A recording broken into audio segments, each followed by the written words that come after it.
So before we can support and understand our family caregivers, we need to talk about what it's like to be a family caregiver. Okay. So let me start with again the research and science out there. We're all different, but in a general sense, there is something called the caregiver fatigue timeline. Okay. And this is not to frighten anyone, and this is not exact, okay? But this is what that information tells us that journey is like for family caregivers. But such an insight. And here's my theme for this episode: Okay. people don't care what you know until they know that you care, okay? Same thing with our friends and neighbors that are going through this. So, caregiver fatigue timeline. This fascinated me when I first heard it. First 1 to 18 months that you're now a caregiver, okay? In this time span, it's natural to maybe have that Superman or Superwoman mentality. What Hmm. I mean is, I can handle this. We'll get through this. I can do it all. Okay. And at this point, maybe you are able to manage that person with dementia, care for them pretty well, still attend other social functions. Keeping the house running, keeping up appearances, and you're also able to tend to your own self needs. Okay, that's typical in that first 1 to 18 months. But now let's get to 21 months. That's not even almost 2 years in. Okay, but not quite even 2 years. So now it says, I'm including myself because I was a family caregiver. You are now beginning at 21 months to take medications. Okay, probably for sleeping, maybe headaches. You're becoming a little more difficult to keep on top of everything. Starting now, need some help from family. That might still be available, but now you need it. Okay. So let's just go a little further: 24 months, now 2 years. Okay. Let's say 24 to 32 months. Emotion and physical resources are drained. Less and less contact with personal doctor, dentist, friends. You're now experiencing those feelings of powerlessness, more frustration, maybe even resentment. Caregiving consumes the whole day. This is the point in my journey where I said it's 24/7, Tabitha. I can't escape it. Okay. Now, at 38 months, you might find it very hard to get out of bed. Hypertension, other physical things have maybe happened. You may suffer from chronic fatigue, feel helpless, rarely socialize at all if you do. Now, again, the point of this, not to frighten anyone, but this is the reality. This is why some of us may have been told as caregivers, you're likely to go down before the person you're caring for. But back to knowing that we care, we need this insight to really be able to be the best friend, neighbor, supporter for someone going through this. Okay. So that's why I talk about that. Yeah, I want to back up just a minute because you just said when you first thought about this is the first time I'm ever looking at this. So, Hmm. like, I tell my people all the time, usually if you become a caregiver, it means that you will also need care at some point. Hmm. And when you went back and you said, like, I want to emphasize this, usually around 21 months, the caregiver Hmm. is the one that has to start taking medications, that has to start, Yeah. like, because we think about the care receiver needing that, but you're like emphasizing Yeah. the Yeah. caregiver's health goes down. And Tabitha, you're hitting on why, because it is natural process to be all about them, Hmm. right? If you're a caregiver, you're not putting yourself first naturally. And it's a slippery slope. Before you know it, days have passed, those months have Hmm. passed, and now you're in that situation. It's kind of like what we talked about in the last webinar.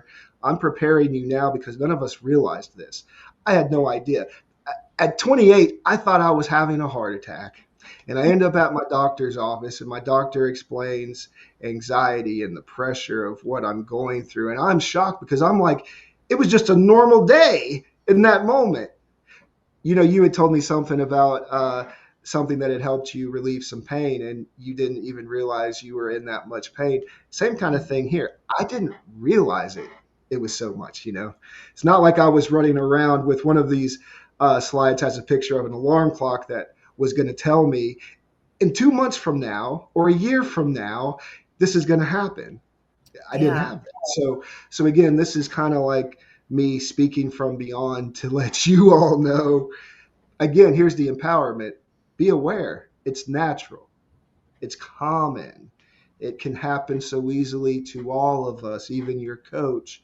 This is where the empowerment hopefully comes from, but also for family members. Now, this is the stuff they're probably not going to tell you. Yeah. And Maybe not sharing all this with you, you know, so I'm telling you. again, like to back up a little bit. So, like, from someone's point of view, I help people make plans. You coach them through it. I Sure. help them make plans. That 1 to 18 months is what I tell people is critical because they do go into it with that I can do this, I can handle it Mm-hmm. Mm-hmm. because you're not exhausted yet. Right. Right. That's when you still feel like you can handle it is Yeah. when it's important to make the plans. Exactly. Exactly. And see, now those two statements come together. You're exactly right. And there's another level of empowerment in that now. If you know that this is the time, you know, putting it off 21 months, 18, this is Right. what you may hit in. So, exactly. I think those go hand in hand now. Yeah, you're too exhausted by the time it gets to you have to make a change to Yeah. try to make the choices then. Absolutely. Absolutely. So, for those of us on the outside, okay, that Mhm, haven't walked the journey, here's just the common things again. I'll tell you for me, I never shared that stuff with my best friend. When I was with my best friend, I just wanted normal best friend time. And I didn't think he'd understand or judge. mhm, So I didn't like bring it to him and tell him all this. So I want you to know this is what they may be feeling. We're all feeling shock. None of us were prepared, ready. You know, mhm. this is not what we planned for the future. So everyone involved is some level of shock. The unknowns. I don't mean to be morbid. I'm honest. But Tabitha, I don't know a survivor. That's that's a hard pill to no one wants to face that. Mhm. The loss of the person that we have always known. I'm going to talk about that a little bit more later, but taking on unwanted tasks. Now that we're caregivers, we're wearing so many hats. I wasn't a chef. You know, I wasn't a dentist. I wasn't a manicurist. I'm not even a nurse, right? A great mentor of mine told me one time, God bless my husband if he ever gets dementia, because there's a reason I'm a doctor, not a nurse. I felt some of that. Yeah. Um, Too much attention from other family or not enough. Okay. And again, that attention sometimes is not wanted, not necessary, more pressure because I call them seagulls. In every family, we may have a seagull from a distance, can crap on things or make things more difficult, Mhm. but it stays away at that distance. So we are left to clean up the mess as caregivers. You know, I know that pressure, exhaustion, fear. They're wounded. If you've walked through a caregiver journey, I think there is some kind of, I don't know, PTSD, traumatic events that you're going to carry with you. Mhm. You are. So, compassion fatigue, all those things may be what they're going through and not expressing to you, but know that they may be feeling all these things. Yeah, that makes sense. And just real quickly, we feel these from day one as caregivers. Okay. So it's important to know, I'll just explain them. Anticipatory grief is that back to shock of diagnosis. As soon as we hear those words, we start to, we know that day's coming. What are, you know, you're feeling that from day one. Okay. Mhm. Ambiguous loss is again, it's kind of like that loss of the future. Sometimes in relationships, I didn't get a chance to make it right, if that makes sense. Mhm. We feel the loss of who that person is. I watched my grandmother forget she was that first one to graduate college, worked at Macy's, was very, I watched her kind of lose or struggle to keep that identity. Um, so that was very hard. I'm feeling this every day. And then, of course, the grief we all feel at death, but these kind of all run simultaneously, whether it's 2 to 20 years that we're going through this as caregivers. And that journey could be 2 to 20 years or more. Mhm. So to be very aware of this is what they probably are feeling. And just to point, whether it's family, friends, other professionals, caregiver burnout's not just for family. When we care too much, that's where the burn. Let me tell you, Tabitha, burnout comes from a fire. Okay, so the only way Tabitha can be burned out is because she has the fire. She cares, maybe too much. This is where we get burned out. Okay, Mhm. so we as professionals, we as staff, internalizing all these stories to help, we too can get burned out. So maybe some of this is relevant for us just to keep in mind so we can go back to help more people too. Yeah, that one, I'm coughing, but it hits home. I choked you up. So again, this is for everybody, family, friends, other professionals that may be out there. If you're asking me, well, what can we do? Let me give you some of the best, simplest guidance on that. Understand and embrace the role of the family caregiver. We just did that. We just did that. So watch it again. Take pictures if you need to. That's step one. Pay attention to the family. Okay. Again, they're not going to tell you all this. Sometimes they honestly are not calling you to get advice, maybe just to listen. So let them vent. This goes down to one of my other tips that says you're not a fixer. This is very hard for most of us. Tabitha, it took me many years to embrace I can and I'm not supposed to fix it all. Yeah. Do you know what I mean? People, Yes. it's very hard. And sometimes we, as those people, don't see that value in if I just listen, I didn't do anything for her, right? So we feel this kind of like, I have to say something, right? I have to do something. Trust me, when your best friend or that person reaches out, more than likely they're actually not looking for answers. Mhm. They're not looking for, here's what you should do. They maybe just need you to listen and not judge for them. But you can help identify. I get many calls from families, friends of families that are like, can I go ahead and get your information? I've had people that say, can I go ahead and pay for a couple sessions? I want to give this gift to my friends that are going through this. But yeah, back to that timeline. When are they going to feel like gathering all that information, making more phone calls? I teach my helpline team, you don't go straight into the answers and give them more numbers, right? And more people to talk to. They need to build up to that. So your friends, let them vent, no judgment. Let them just be there. That's Yeah. one of the most powerful gifts you can give them. So I was choked up earlier. What I meant to say was when you're talking about being burnt out. So I was a caregiver at one point to someone in my family for a little bit, and simple things like paying a bill, Mhm. responding to an email. I just didn't have the energy for it. And Yeah. it just common sense stuff. Like I just couldn't do it. And then I'm sure people around me were like, you're just making the situation worse. Yeah, Yeah. I'm aware. I'm aware there's little steps I could do to make this easier. I just don't have it in me.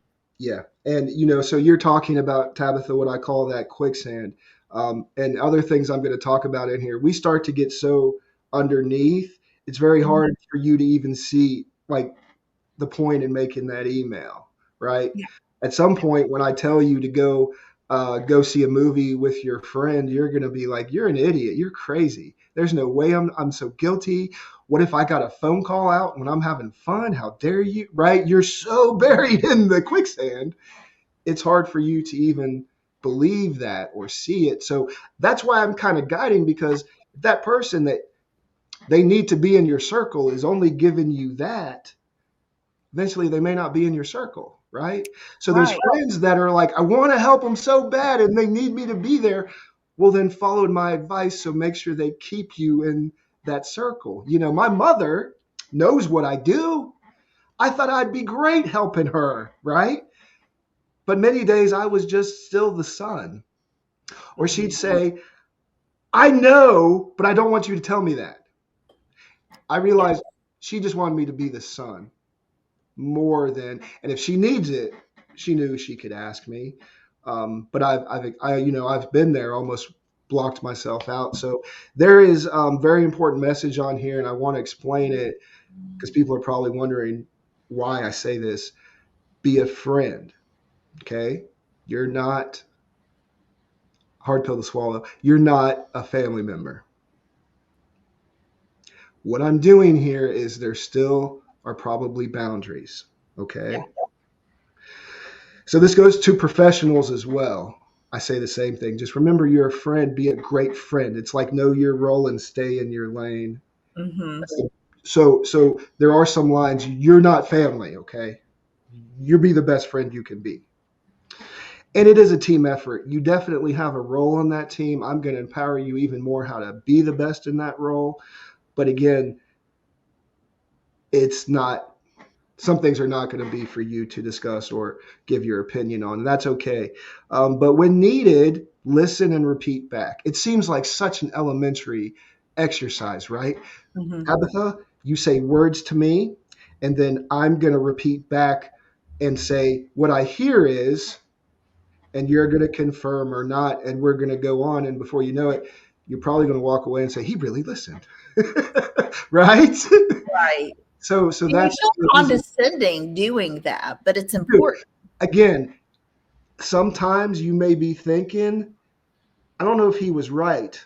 You know, sometimes Mhm. you may be thinking that feels a little strange, right? But that's what I'm telling you. It may feel a little different, but here's what you can do. So give it a shot. Again, if it doesn't work, you will know, right? And if they don't Right. like it, they will tell you right away. Tabitha, before you can tell me verbally if I say something to you, I can tell if you liked it or not. I'm watching you. So same thing with your friends. Watch that body language.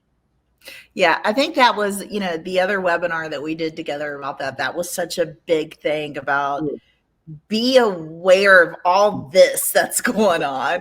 And I think we also stumbled upon like this can be universal. These things can be used in many different areas, Yeah. right? So not just for caregiver, but also for the friend of the caregiver. So I think many people just don't know this, and I just wanted to touch. There is a difference between empathy and sympathy. They both have their place, and combined, they're the most powerful. But I wanted to just explain it real quickly what Mhm. that difference is. So sympathy is, here's how I'll explain it.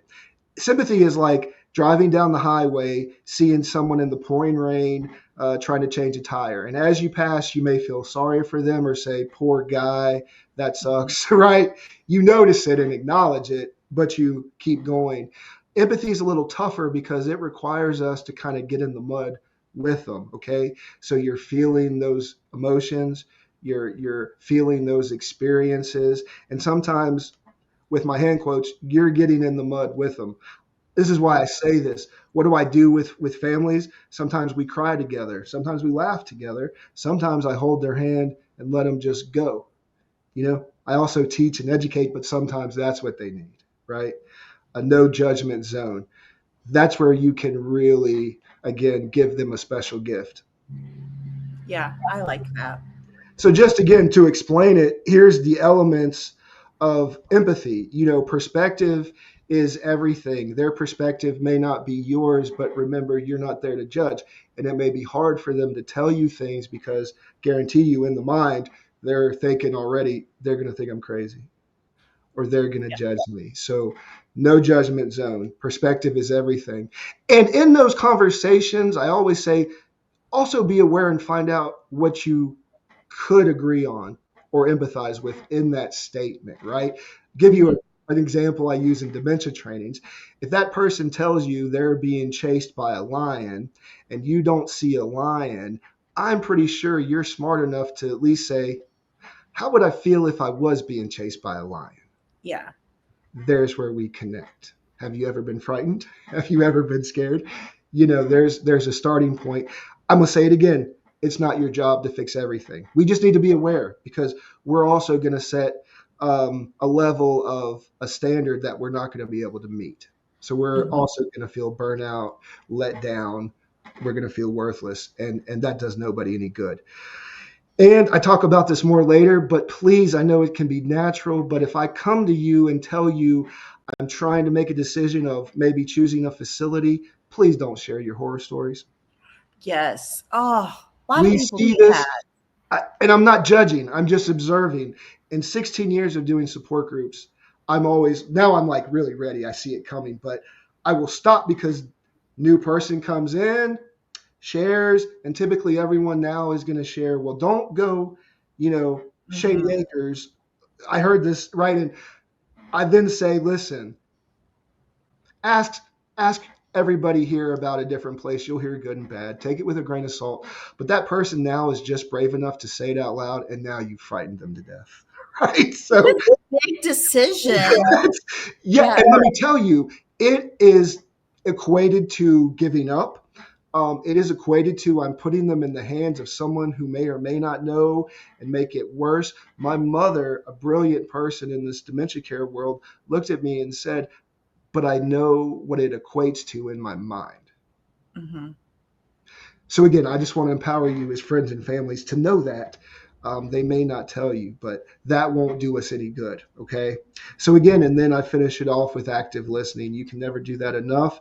This is something you can use in every relationship, but it also sends a very strong message. You're paying attention, you care, and I'm important enough for you to listen. Yeah, and I just want to like recap again with this. The whole point of this is how to support a caregiver Yes, as a we're not, friend. we're not fixing it all for them. Right, right. And we're not like bringing up worst case scenarios Yeah. and like Yeah. getting down into like the sadness with them isn't necessarily like the support that they need. I used to always say this in certain webinars or talks that I've seen across the world. Sometimes we put such an emphasis on like title of like caregiver stress, right? Or in those presentations about caregivers are in the audience and we're hearing how terrible it is, how likely we are to like give up or, and we're like, we already know this. Why Yeah, are you making it? So by the time you get to try to tell me or teach me anything, I've tuned out, yeah, right? So it's kind of like that. Caregivers, we already know this. We already know that people have had that happen. It happens. We don't need you to tell us right now again. yeah. And so it won't do any good. A little bit of hope and like happiness goes a long Yeah. way. So this is for anyone to study and really. I just broke down step by step. If Mhm. you didn't know or you haven't used it before, here's really step by step how you do the active listening. And again, it's very simple. You really just listen, repeat what I'm hearing is, you allow that person to correct or guide you. But trust me, you're sending that strong message. I'm here, I'm paying attention, I'm with you. That's the best you can give them. Wonderful. Okay, so JT, who are you? Why should Yes. someone So listen to you? So very quickly, I am certified dementia practitioner and care partner coach. My job, walk the journey with family caregivers, but also professionals. We talk about what we need to talk about. I educate, I support, I'll help you make plans, and I'm with you through every step of that journey. Um, REMT Care Partner Coaching is the name of my company. You can see my website and email and phone number. If you need to get connected, you're not sure what you need, or you just need to talk, reach out. I offer free consultations for first time callers, but I'm here if anyone needs me. Yeah, and we're going to go into at the end for anyone watching. We're going to go into more detail about JT.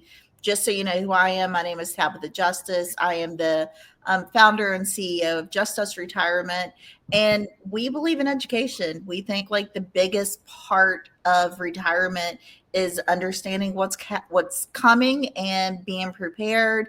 And we partner with people like JT who are experts to proactive planning is incredibly important. So back to you. So I've probably hit this home already, but I'll say it one more time.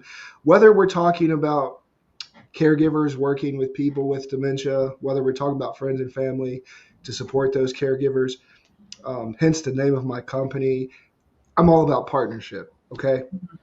It is a partnership. And in those, every relationship is a partnership. Okay. We need to feel and give something out of that. It goes both ways. So, what I mean by the partnership is, again, we're in it together.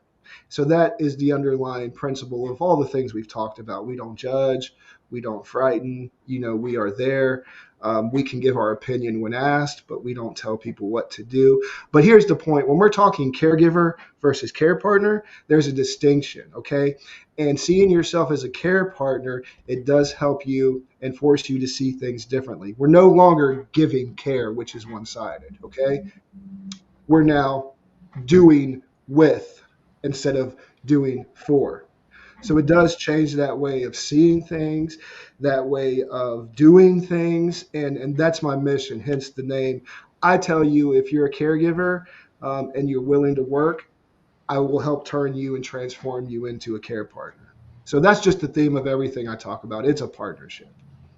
Yeah, and like to me, like when you say that, I think about people should think about when they were at a job and they're working. Do they want someone dictating what things are going to happen to them?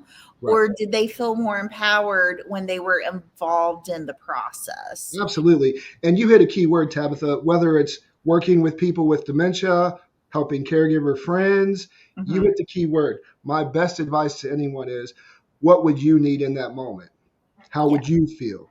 What would make you feel better? Put yourself in that person's shoes, usually going to steer you in the right direction. Yeah. I totally agree with that. So here's what I'm doing. Friends of caregivers, I'm sending you this message. Pass it along. Take a picture of it. And I'll go through these really quickly. But here's kind of my bullet points of where I would start with a new family care partner. That we just talked about the timeline. They're maybe still in that first 1 to 21 months. My advice is get connected. Find your resources, find your association, find your experts. You need to know your opponent and your options. So find those people that know them. I always tell people, find out what you would need, where you would turn, and best laid plan is you never need it. But Mm-hmm. like we talked about, especially with that timeline, same thing. You're not going to have the strength and want to make those phone calls, do the research, you know, and you can't just go knock on a nursing home or assisted living door and say, hey, we need to move in today. So this is why I'm telling you this now. But remember, you're in a new place too, so the language is going to be different. Dementia speaks. You need to learn the local language, the things we Mm-hmm. talk about in the basics in person-centered care webinar. Those gems are all in there, but you have to. You can't go to Italy not speaking Italy and expect just to roam around and make it fine. So same thing here. But remember, in the beginning, when caregivers come to me, first thing we do is kind of sign a contract that says you're going to agree to keep or work on putting something back in your life. And they look at me like I'm crazy because it's not about them. But see, Right. I know the road coming. Like you said, if you get under that quicksand, it's hard to get out. So this is, Mm-hmm. if I can start training you and building you now for the marathon, that's why I say that. And trust me, you're going to be happy we did that as you get into it. And be kind to yourself. Just like you'd be kind to your friends and why you need this and want this information, you're just as worthy. And we're our worst critics. So be kind to yourself, caregivers. You're not an expert. You didn't get professionally trained. You weren't prepared for this. You don't have all the answers. So don't expect yourself, okay? So breathe. And it sounds crazy. Don't forget to breathe. These breathing exercises, there's actual science that if you breathe, hold it in for 7 seconds, breathe out for 8 seconds, and do that 4 times, science shows that you're actually your brain is then saying, calm down. Mm-hmm. Down. So when you feel that point, and trust me, the first time I ever tried those breathing exercises, when I was ready to scream and I had no choice, and even in my head, I thought these people are crazy. That's not going to work. So I'm preaching to the choir. Try it. You may try it when you have no other course, but it can help. It does. Yeah. In the B plus care partner, we need this in every aspect of life. Some of us maybe were A plus students all of our school career. I wasn't, right? I was. See, there's someone everywhere. But for those of us that are not, and we hold this again excellent standard, Hmm. we're going to be let down so easy. We may or may not ever reach that pinnacle. But here's my point: the Hmm. difference between A plus and B plus caregivers. Let's think of school. There are many CEOs of Fortune 500 companies that were B plus, maybe less students. There are Hmm. people with masters with B pluses, people, probably presidents that have had B plus or less. Um, that may be realistic. And what again I'm telling caregivers is you need a realistic expectation, okay?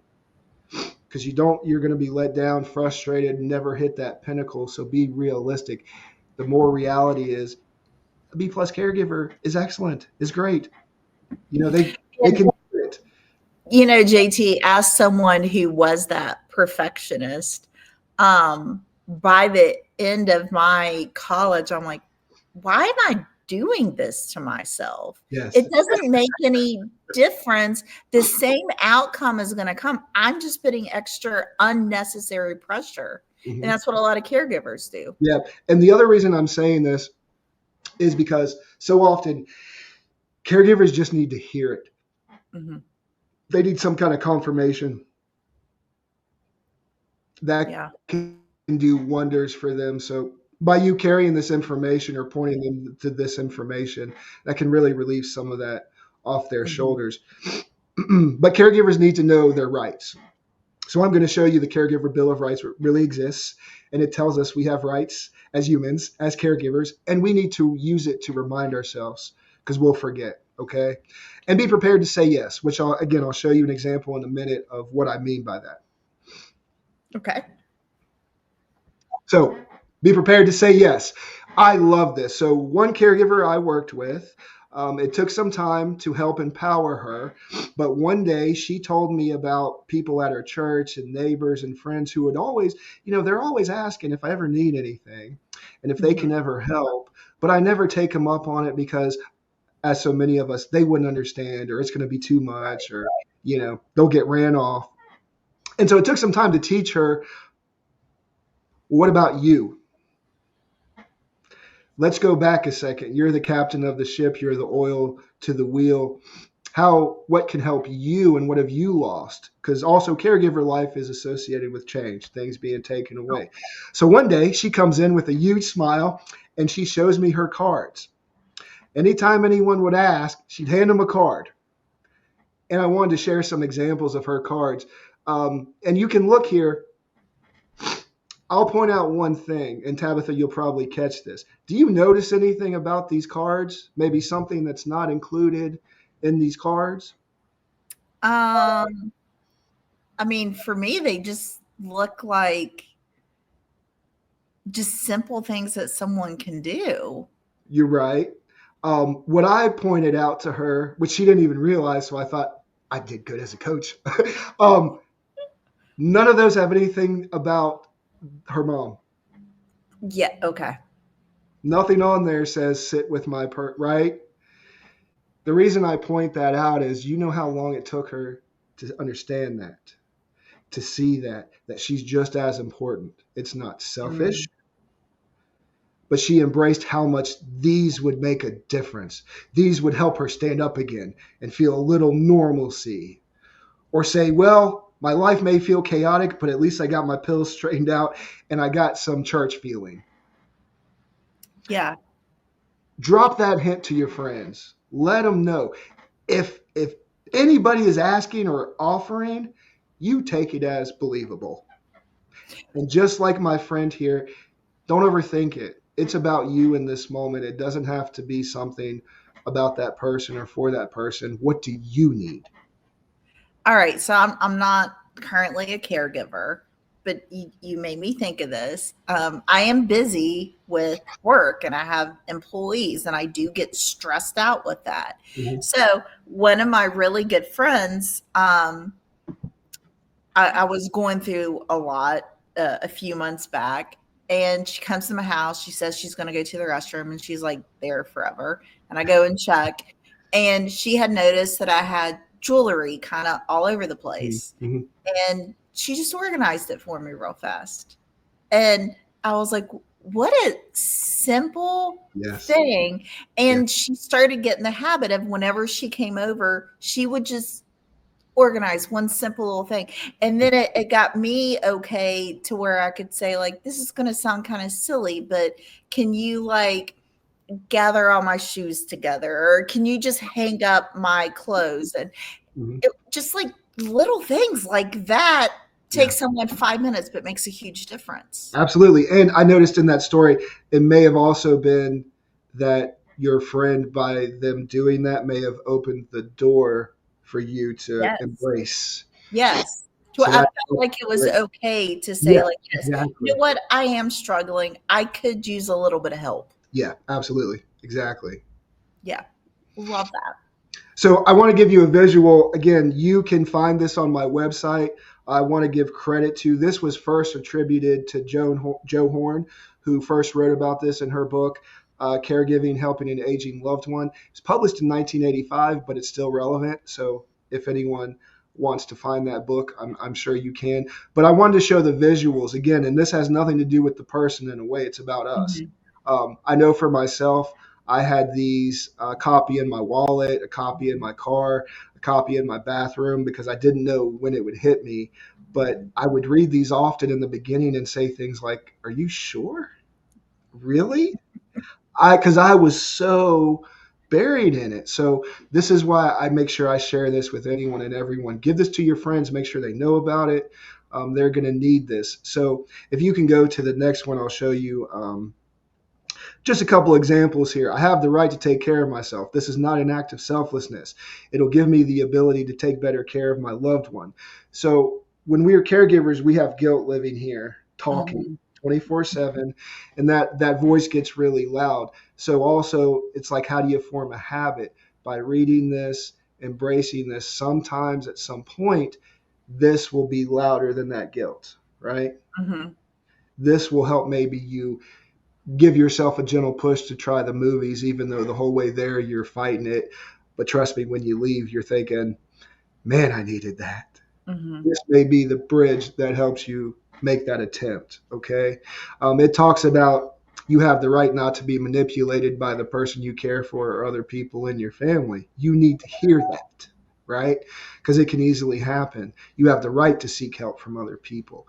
So again, this is very powerful, and I posted them all the statements on here. So the next slide is just, you know, the last few statements. So again, you can take pictures of this. You can find it on my website, or you can even just Google and type in Caregiver Bill of Rights. But so many people don't know this exists, right? No. And I always say, I could not expect you to believe me, to embrace all this, and just walk away just from a talk and go home and change. You need tools again. You need reference points. You need reminders. So here is one very powerful tool for everybody. Friends, put it in their hands. And JT, I apologize because I see that my PowerPoint kind of cut off some of these words. So That's I didn't okay. notice that till we got going. So I'm I didn't sorry. either. That's okay. But I'm glad I said again, you can find it on the website. You can just type it in Google. It's very accessible and easy to find. Mhm. Um, and okay, so I love this, but it's very important. 3 golden rules for friends of caregivers. Okay, let me just break this down. Really listen to what they have to say. We've already talked about this. I'll reemphasize. Very Mhm. rarely, if ever, is your friend coming to you for actual solve it, right? To break it down and make it go away. They're coming to you because they trust you and you're a safe place. So be that. Okay. Mhm. I might have said this earlier, but a great saying I use a lot, don't do anything, just stand there. Okay. Same kind of thing. You're not the fixer. Don't try to be the fixer. That's not why they're there. Don't be judgmental. So this goes back to what we said earlier. When that person is brave enough to share with you, do Mhm. not share those horror stories. Do not tell them about all those bad things that have. Do not do that. You're not going to do any good again, and you're going to shut them out. And maybe they don't cross that bridge because they've heard these horror stories. So that won't do any good. Okay. Don't create more work for them. This is one that we miss a lot. And so I really want to make sure you get this, that you care, right? Like your friend. Tabitha, so that friend shows up knowing you're a caregiver and maybe they haven't talked to you in a while, and they show up and say, Tabitha, get dressed. We're going out tonight. And you're like, right? I can't. Yeah. It's through Like, you. that's It's you, right? stressful. You feel Yeah. bad for the. I mean, just all these emotions. Or they show up and say, "Hey, Tabitha, I got some wine," and you're like, "I'm in my Yeah. sweat. My house is disgusting." Even when I tell you, Tabitha, don't worry about tidying up or making anything. You're going to. So unintentionally, I may have just caused more work for you, more Hmm. frustration for you.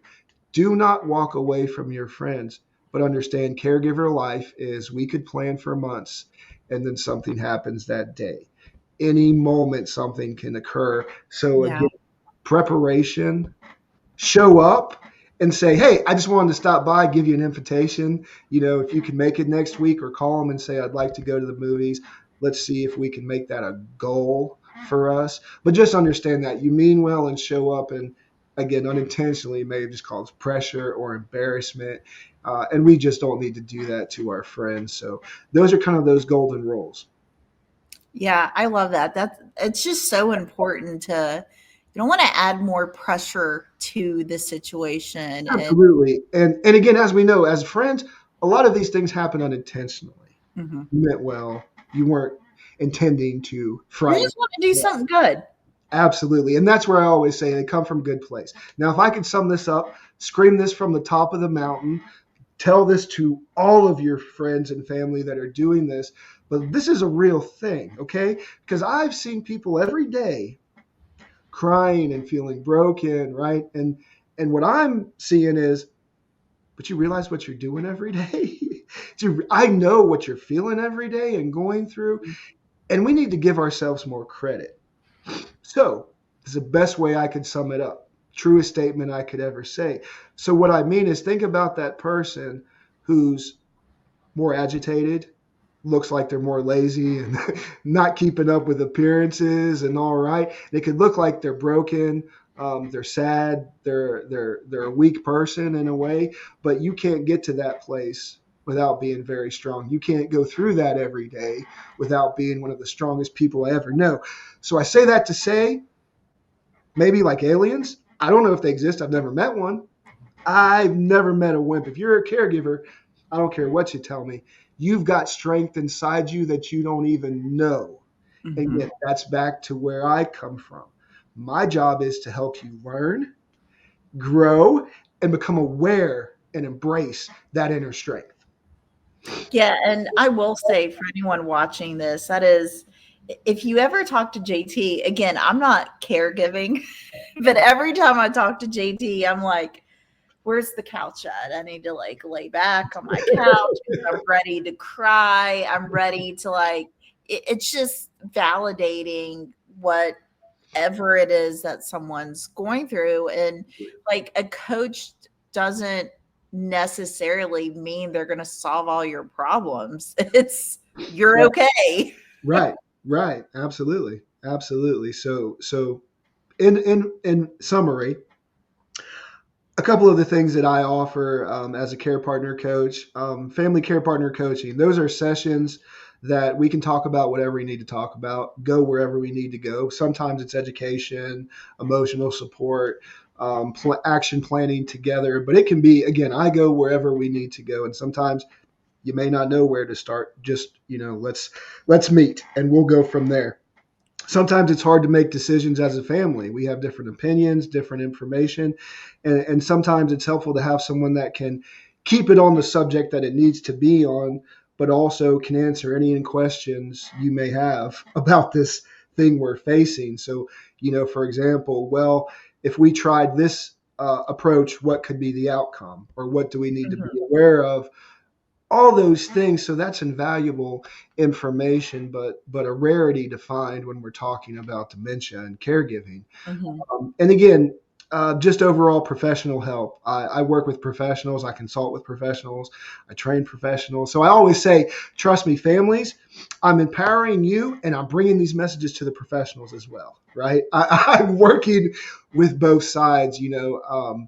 I don't judge and I'm not here to choose sides, but I'm a piece of this puzzle and I'm on everyone's team. And I know that together we can do better. So I'm just here again. If anyone or everyone needs me, if you don't know what you need, just reach out.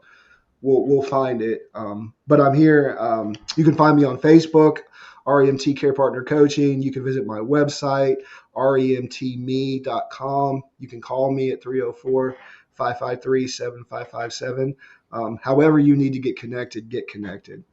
Can you tell what's the reasoning behind the name of the company? Yeah, so great question because, I don't know. Well, Tabitha, if you're trying to come up with a name for your passion, your company, but it's what you are. I had a great mentor that sat me down and said, one word, what are you? And that's how I landed on coach. I've played the game. I've been there. I can go to a place that others can't.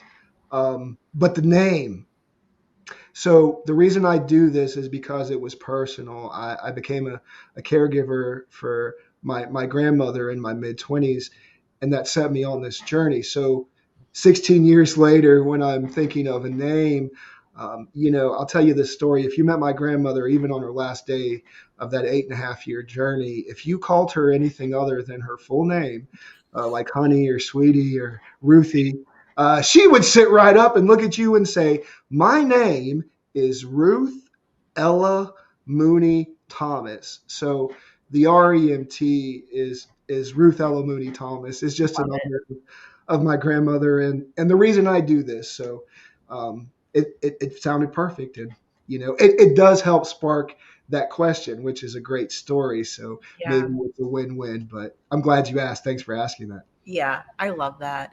Well, as usual, JT, I think it's such an important message to get out. I love that you're available. You've helped so many of my friends and clients, and I can't thank you enough for that. So, hopefully, this is not the last time we do this, and we can do some more again soon. So, thank you so much for Yeah, thank spending time you. with me. Thank you, Tabitha. I'm happy to do it anytime. For anyone who's still watching, seriously, go find him on Facebook, follow him. He puts lots of information out, has podcasts, lots of videos, and hopefully I'm going to pull him in for more videos myself. So, all right, have a good day. Thank you, everyone. Bye. Bye.